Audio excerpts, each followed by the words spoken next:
How did you get your call up? Like, when did you get your call up, and when did you first start playing for the US? I think I got my first call up when I was 14. So I was actually still playing for Fusion when I got my first call up.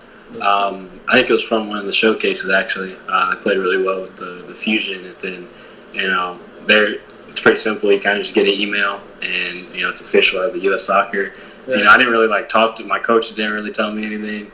And then they got me the email, and I was like, okay, I gotta leave next week or in 2 weeks to go. It was like just a domestic one, so it was in Florida, like 40 players, Yeah. and yeah, it was only their second one, so I wasn't joining late or anything. So it wasn't like everybody was already friends with each other.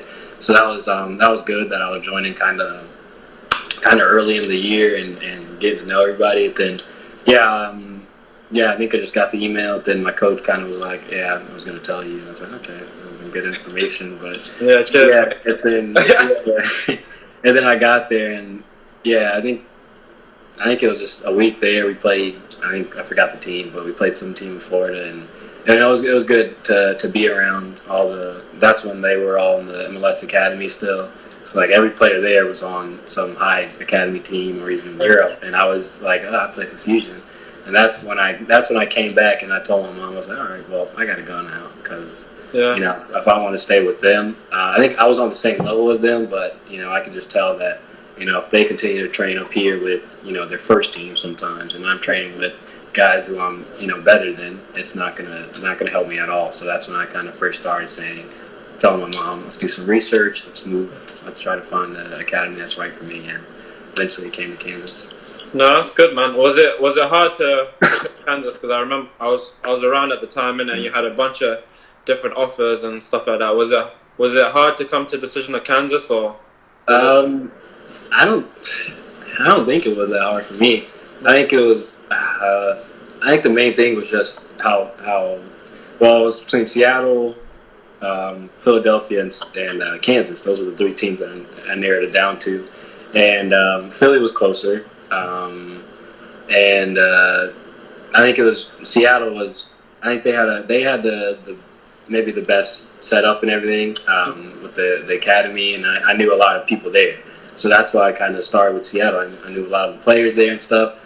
So Seattle was up there, but it was just so far, across the whole country. Tell me about it. Yeah, then Kansas was the second team I went to. So Seattle was first, then Kansas. And when I got to Kansas, I could tell that they were like I was really important to them. I got there. And, they gave me a jersey in the first team locker room, and I mean just for show, but you could tell that they were really invested. And I met all the first team players. I got to watch their training, and I was like, well, I thought I was moving to the academy, but they really had a plan for me already set up. I met with the first team coach and everything, so I was like, okay, well, they really want me here, and they're invested in me already. So I kind of, before I even went to Philadelphia, I was kind of already choosing Kansas, but I think my parents really like Philadelphia more. They have liked them more. They had the school set up in place, so all the players would go to their dorms, and then they'd all go to school together. So they like that a lot, that you really be close with your teammates, and I guess I didn't really like that as much, just because I kind of wanted to get away from soccer sometimes. Yeah. And I think it's good too that I have a host family now, so I'm away from just soccer all the time. I'm with an actual family setup, so it feels like I'm it's actually home. And if I feel like I was always around soccer and going to school with the same guys and everything, I get tired of it, and I wouldn't love it as much. But now I have the best of both worlds. How is it playing with the national team and playing against talents from like all over the world now? Because obviously you're no longer domestic, but now you're playing against kids around the world. Like, what teams have been hard to play, and how's your growth been from there? Yeah, I feel like it's always an honor to play for your national team, and I don't know why, but no matter the age, it's always more difficult sometimes just to play against like the higher level teams. They're I think I take more pride in it too, just because they're my age guys, and obviously you see them on TV and stuff like that, and Instagram. They're like, 60 million for this guy, 100 million for him, and I'm just like, all right, well, I mean, he's good, but I want to be that too. So like, it's always pretty cool playing against guys that who are your age, but also doing big things, and it's always competitive. So I would say obviously Brazil, they're always one of the top teams. They won the U17 World Cup, and we played them in a friendly, and they beat us 4-1. But they were special. Yeah, they had. I mean, they're pretty much like the first team. I mean, not as good, but they play the same exact way. They have the skillers who are kind of just, you can tell they're having fun with it, and it makes you so mad because you can't do anything, and you're just like, they're like playing with you, and you can't take the ball from them, and they're always moving it. It's like they're combining and stuff, so it's not like they're all selfish players. They're combining it, then when they want to go on a run, they can. And but it was always fun to play against them. It's just, I enjoyed it. And then England was always a tough team. They had a lot of good players. And then I just enjoy playing every country because kind of you get that feeling of this is where I want to be one day with the men's national team. Yeah. And it's kind of the same vibes when you're playing against a U17 team with the kids and everything. You have the national team. And so that was pretty special. It's always fun to put on the USA jersey. Yeah, so you were saying that obviously you're playing with these kids now who you're seeing on Instagram and seeing 60 million for this and that. So obviously when you see yourself, you're hearing Man United are in for you and this is that. Like, how do you feel? Like on a real level, like how do you feel? I don't really know how to explain it. It's like you never really thought it would. I never really thought like this is me. Like I said, I see it on Instagram, and then it's happening to me. So I'm like, it's kind of unreal to me, and I try not to think about it that much. I feel like if I pay that much attention to it, it'll go to your head, because I could be going around saying, oh man, you wants me or this and that. So I don't want to. It's in my head, but I don't like thinking about it that much. But it's pretty special, especially when big clubs are linked to you. It's pretty special, and even if it's nothing serious, just that they have you in their mind, that shows that you're doing something right. And it's kind of all your work that you've been putting in throughout the years and seasons kind of showing, and you're one step closer. Obviously, my goal in the end is to be playing in Europe and winning trophies in Europe, and that's always everybody's dream. And it's kind of one step closer. You can kind of taste it a little bit. That one step to getting there. Then the next step is playing games, and then really taking advantage of it. So I still think I'm at the start, and MLS is wonderful, and I love Kansas, and I'll stay here forever long. I have to until it's right to move for me. But that's obviously the dream for me is Europe. No, for sure. So obviously when everything's back to normal, what are your goals like for the coming season? What's your goals for the coming season? Because obviously you guys said you're meeting in Orlando, right, for the game? Yeah. How's that structured? It's like the World Cup kind of setup. We have every MLS team is going there, and I forgot the groups. I think it's 3 groups of 4 maybe, or something. Some kind of groups of 4. And there's one group of like 6. And it's basically you play group play, then the top 2 teams, and then the top 2 4th place or 3rd place teams go through, and then you got the quarterfinals, semifinals, all that. So that's how it's set up. So each team gets guaranteed 3 games. So everybody's playing 3 games, and those 3 games go to your regular season score. So if we start the season again after this Orlando tournament, then let's say we have 6 now. We win all 3. I don't know. I'm doing math. So 15, I think. 15 points.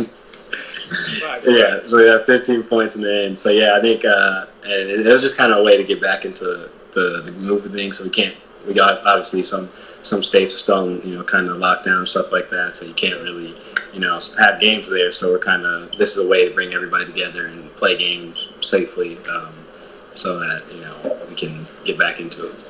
So what are your goals like personally for the upcoming season, and what you want to kind of do within this game space? I think the one goal for me every year is just to get more minutes each year. I think that's obvious, just to keep on playing more and more. I've hit that goal every year for now, or up to now. So another goal is let's say I don't know how to explain it, but I want to get on the score sheet more. I just want to. So I don't know if there's a number set, but I've always wanted to get in double digits of goals and assists. So if that's 5 and 5, or 10 goals, 0 assists, I don't care. But I just want to get on score sheet more, especially as an attacking midfielder. I feel like that's my job, is to score goals or assist goals, and I think that shows that you're really impacting the game. So like, it's one thing as a young player to be on the field and just playing and connecting passes, but it's another thing when you're out there scoring goals, week in, week out, getting assists, affecting the game. Then that's when it really starts to change for you. And I think I just want to kind of have that season where it's kind of a breakthrough and you're getting the goals and assists, and that's coming easily. And I think that's just for me. And then obviously I want to start a lot, but I think that goes in with minutes. So I think just more game time for me and using those minutes for a lot of goals and assists. No, for sure. How is the standard of the MLS? Because obviously when I was at Seattle and watching games and whatnot, like obviously from the outside, some games look slow, I'm not going to lie. But some games look like fast as well. So like, how is it for you with different teams and whatnot? Yeah, I think there's definitely games where you can tell there's a higher level. I think in every league there's going to be games where, it's the top, but then there's the bottom. And I think with Kansas, we try to play a really, attractive way of soccer. We like to possess the ball. We like to, break team downs with 30, 40 passes. And we're big on defensive, so we press teams. We want to win it back as fast as possible. And I think against any team, we try to make it look good no matter what. So obviously there's gonna be some games when it looks slower. There's not, we don't have, players like Ronaldo or Messi who can, change the game with just a dribble. So it's kind of, you don't really have that to depend on. So it's kind of, obviously you have great players, but, and so some games it will be tough, but I think it's just the games that I get in. It's so, even if it looks slow, it's so physical, and it's, everybody's fast, and I mean, that might just be for me saying that because I'm, 18 and I'm still growing and stuff like that. But for me, it's everybody's just athletic, and you kind of actually have to, the best players are the ones who are thinking and not just using their speed or their strength to win the game. It's about, that's what I've been trying to work on, is my mental side of the game, so I can beat guys without having to outpace them, because it's not always going to work for me. But it's always been all 3 years it's been hectic. There's been players bodying you, stuff like that, and it's like every game. The intensity is always there on the field. Who's the best player you played against? Think about it. Yeah, I don't want to say like a basic answer and just be like Ibrahimovic or something, because I mean obviously, Ibrahimovic, but I want to think of a different one. In midfield, I would say. Okay, in midfield, I would say. Battle. Yeah, I don't know if it was a battle, but in the midfield, I would say Rodolfo Pizarro. He played for Monterrey. Yeah. He's out in Inter Miami now. Yeah. But let me tell you, this guy was another level when we played him. I don't know if it was just that game. He might be trash. I don't know. But I didn't really know of him. But we played him that game, and they beat us like 5-1. And I played for 30 minutes, and this guy was another level. I couldn't touch him, and he was just like turning guys with ease. And if you look at the highlights, he has like an unreal back heel assist that nobody would expect. It's like one where he's one-on-one with the goalie. It's coming across, and he kind of just like spins and like flicks it on to the guy behind him. Well, I didn't see, and he just taps it in. And it was just I was like, okay, this guy is good. And then we played him the second leg at home, and this guy goes on a run from the full left side, does like a Maradona, dribbles across and just passes it across, and I was like, wow, okay, he's special.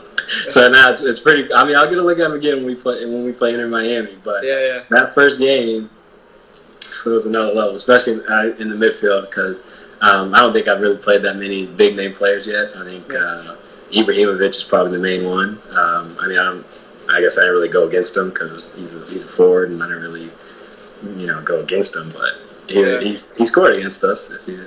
So yeah, yeah. I think that's. I don't think I really played any like big guys like I haven't played Rooney or anybody. I think Nani, he was up there. He was really good. Played him in Orlando, and you could tell even when they get a little older, they still have the technique that never goes away. Yeah, they may not run as much, but their technique is crazy. Yeah. So how would you deal with like criticism? Because obviously at a young age, one, you're not playing as much as you'd like to, because obviously you're the first team, you're younger. How do you deal with criticism, and how do you deal with not playing when you think you should play? So I think I try not to pay attention to criticism. I think it's good to have it. I mean, every player can have it, no matter how good you are. So I don't get down on myself because a guy on Twitter said I suck. So like I don't really pay attention to it that much. So, but I think my first couple of years, it kind of was. I saw it for the first time because when you're a 14-year-old, nobody's going to talk crap about you. And you're playing other 14-year-olds, nobody's going to say anything bad about you. So I think when I was 15, 16, playing in MLS games or with the second team, you have a bad game, and people start I like to say it's attacking you to an extent where it's like in England when they're yelling at you and stuff. But you always look on just on Twitter or something, and you'll see your name brought up and you're like, oh, this guy played terrible and not that good.